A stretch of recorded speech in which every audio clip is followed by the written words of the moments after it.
Assalamualaikum warahmatullahi wabarakatuh.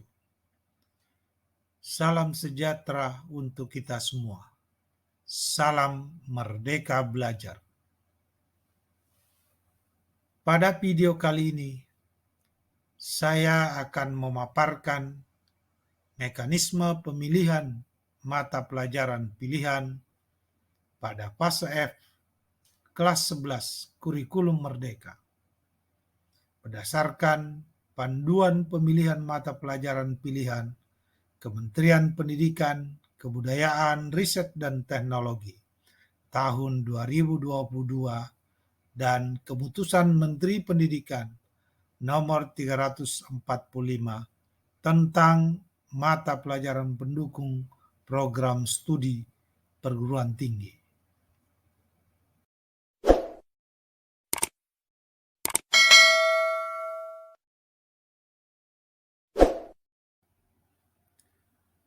Ada 3 hal yang perlu diketahui terkait struktur mata pelajaran kurikulum merdeka pada tingkat SMA. Yang pertama, kurikulum merdeka tidak lagi mengenal adanya pemilihan jurusan atau peminatan. Yang kedua, peserta didik di kelas 10 masih mempelajari mata pelajaran wajib yang sama untuk semua. Yang ketiga, peserta didik di kelas 11 dan 12 selain mempelajari mata pelajaran wajib atau umum yang sama, juga akan mempelajari mata pelajaran pilihan sesuai dengan minat, bakat, dan cita-cita mereka. Mengapa peserta didik di kelas 10 masih mempelajari mata pelajaran wajib yang sama? Salah satu alasannya ingin memberikan kesempatan 1 tahun lagi kepada peserta didik untuk mengenal secara mendalam apa yang menjadi bakat dan potensi mereka. Selain itu, juga sekaligus memberikan kesempatan kepada orang tua, guru mata pelajaran, serta guru BK untuk membantu peserta didik mengenal potensi dan menentukan cita-cita mereka. Berikut struktur mata pelajaran kelas 10 Kurikulum Merdeka atau kurikulum program sekolah penggerak. Ada 11 mata pelajaran yang wajib dipelajari peserta didik kelas 10 yang terdiri dari 32 jam pelajaran per pekan atau 1098 jam pelajaran per tahun yang dilaksanakan dalam 2 bentuk pembelajaran, yaitu 70-75% jumlah jam dilaksanakan dalam bentuk pembelajaran tatap muka dan 25-30% jumlah jam pelajaran dilaksanakan dalam bentuk proyek. Perbedaan yang lain yang menonjol pada kurikulum merdeka adalah mata pelajaran IPA antara lain fisika, kimia, biologi, tidak lagi diajarkan secara terpisah-pisah, tetapi diajarkan secara terpadu dengan nama ilmu pengetahuan alam. Demikian juga ilmu pengetahuan sosial yang terdiri dari sosiologi, ekonomi, sejarah, dan geografi juga diajarkan secara terpadu dengan nama ilmu pengetahuan sosial. Seperti telah dijelaskan sebelumnya, bahwa peserta didik di kelas 11 dan 12 selain mempelajari kelompok mata pelajaran wajib atau umum, juga akan mempelajari mata pelajaran pilihan. Berikut kelompok mata pelajaran wajib pada kelas 11 dan 12. Ada 8 mata pelajaran yang wajib dipelajari oleh peserta didik, yang terdiri dari 18 jam pelajaran per pekan atau 576 jam per tahun yang dilaksanakan dalam 2 bentuk pembelajaran, yaitu 70 sampai 75% jumlah jam dilaksanakan dalam bentuk pembelajaran intrakurikuler atau pembelajaran tatap muka di kelas, dan 25 sampai 30% jumlah jam dilaksanakan dalam bentuk proyek, yaitu proyek penguatan profil pelajar Pancasila. Berikut struktur mata pelajaran pilihan yang dapat dipilih dan dipelajari secara berkelanjutan oleh peserta didik kelas 11 sampai 12 dengan ketentuan setiap peserta didik wajib memilih 4 sampai 5 mata pelajaran atau dengan beban belajar 20 sampai 25 jam pelajaran tatap muka per pekan. Bentuk pembelajaran pada mata pelajaran pilihan hanya dilaksanakan dalam bentuk pembelajaran intrakurikuler atau pembelajaran tatap muka di kelas, dan tidak ada lagi pembelajaran dalam bentuk proyek.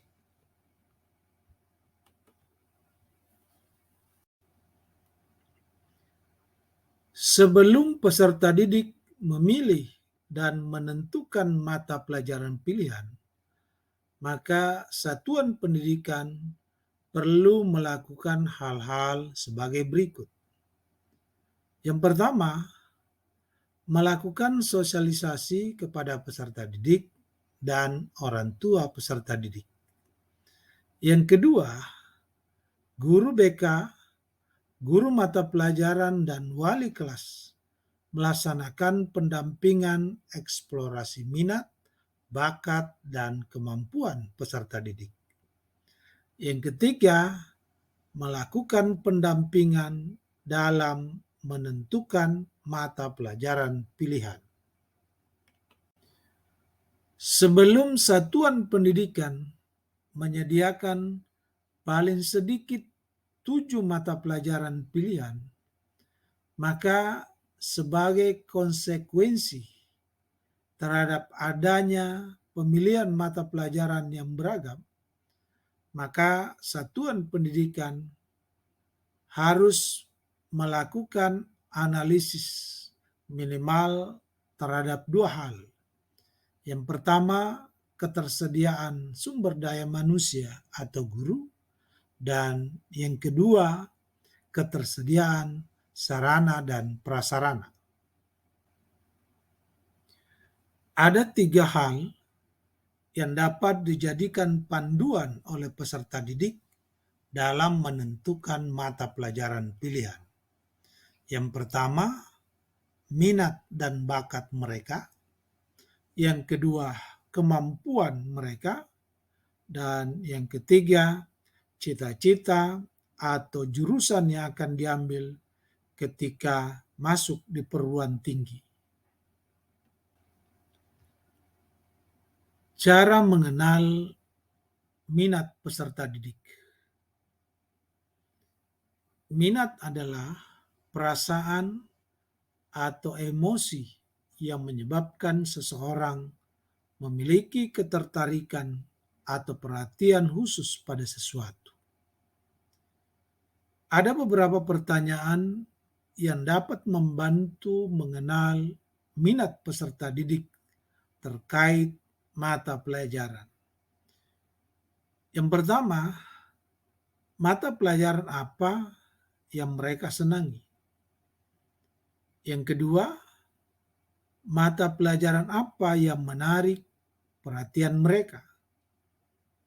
Yang ketiga, mata pelajaran apa yang membuat mereka bersemangat? Yang keempat, PR mata pelajaran apa yang dikerjakan dengan sungguh-sungguh? Yang kelima, mata pelajaran apa yang paling sering mereka pelajari?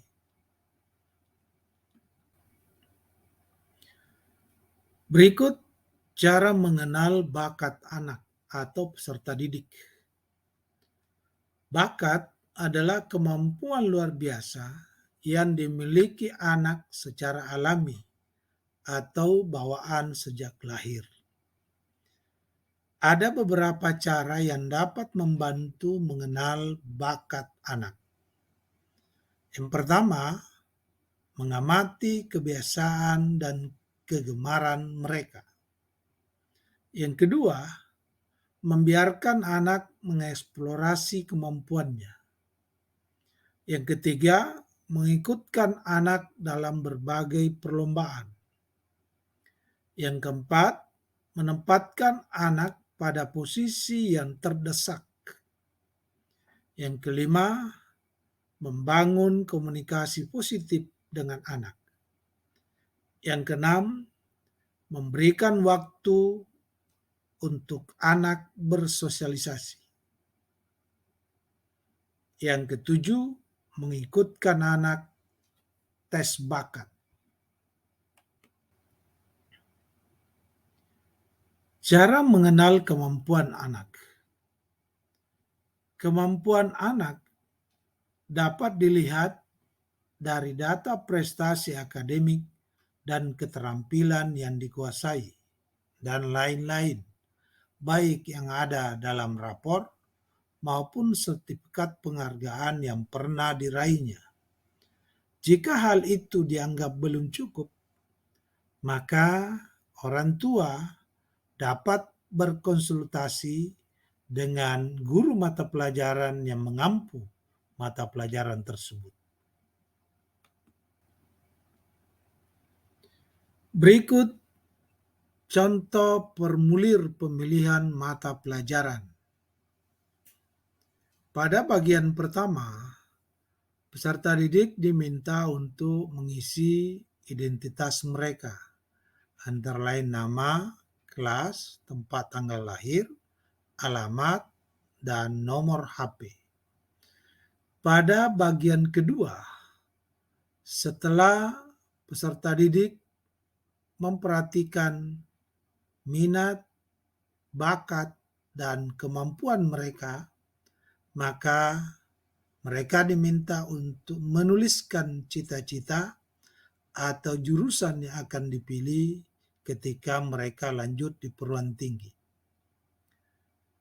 Pada bagian ketiga, peserta didik diminta untuk menentukan mata pelajaran yang dapat mendukung profesi atau jurusan yang mereka akan pilih di perguruan tinggi. Minimal ada 4 mata pelajaran pilihan jika satuan pendidikan menetapkan beban belajar 20 jam per pekan. Tetapi jika satuan pendidikan menetapkan 22 sampai 25 jam tatap muka per pekan, maka peserta didik paling sedikit memilih 5 mata pelajaran pilihan. Selanjutnya, pada bagian akhir formulir ini, peserta didik diminta menandatangani formulir ini yang disetujui atau diketahui oleh orang tua atau wali peserta didik. Berikut adalah contoh formulir pemilihan mata pelajaran yang telah diisi oleh seorang peserta didik yang bernama Awaludin. Setelah melalui proses pendampingan dalam eksplorasi minat, bakat, dan kemampuan, maka Awaludin bercita-cita ingin menjadi seorang dokter dan mengambil jurusan kedokteran kelak setelah tamat dari SMA. Agar cita-cita Awaludin dapat tercapai, maka Awaludin memilih mata pelajaran yang mendukung cita-cita tersebut, yaitu dengan memilih 1. Mata pelajaran biologi, 2. Mata pelajaran kimia, 3. Mata pelajaran informatika, dan yang keempat, mata pelajaran bahasa Inggris lanjut. Selain itu, Awaludin juga memilih mata pelajaran sebagai cadangan. 1. Bahasa Jerman, yang kedua, matematika lanjut. Selanjutnya, saya melampirkan daftar rumpun ilmu kelompok program studi di perguruan tinggi dan mata pelajaran pendukung program studi pada kurikulum merdeka di SMA. Sebagai contoh, rumpun ilmu humaniora dengan program studi seni, maka peserta didik harus memilih dan mempelajari mata pelajaran seni budaya. Pada program sejarah, peserta didik wajib memilih dan mempelajari sejarah. Pada program studi linguistik, peserta didik wajib memilih dan mempelajari bahasa Indonesia lanjut dan bahasa Inggris lanjut. Pada program studi susastra atau sastra, maka peserta didik wajib memilih dan mempelajari bahasa Indonesia lanjut atau bahasa asing yang relevan. Contoh berikutnya, rumpun ilmu sosial. Ketika peserta didik memilih program studi sosial, maka peserta didik wajib memilih dan mempelajari mata pelajaran sosiologi. Ketika memilih program studi ekonomi, maka wajib memilih dan mempelajari mata pelajaran ekonomi dan atau matematika. Ketika memilih program studi pertahanan, maka peserta didik mempelajari pendidikan Pancasila. Ketika peserta didik memilih psikologi, maka wajib mempelajari mata pelajaran sosiologi dan atau matematika lanjut. Contoh berikutnya, ilmu alam. Ketika peserta didik memilih program studi kimia, maka wajib memilih dan mempelajari mata pelajaran kimia. Begitu juga ketika memilih program studi ilmu atau sains kebumian, maka peserta didik wajib memilih dan mempelajari mata pelajaran fisika dan atau matematika lanjut. Demikian seterusnya. Demikian pemaparan saya terkait mekanisme pemilihan mata pelajaran fase F kelas 11 kurikulum merdeka tingkat SMA. Terima kasih, semoga bermanfaat. Salam Merdeka Belajar.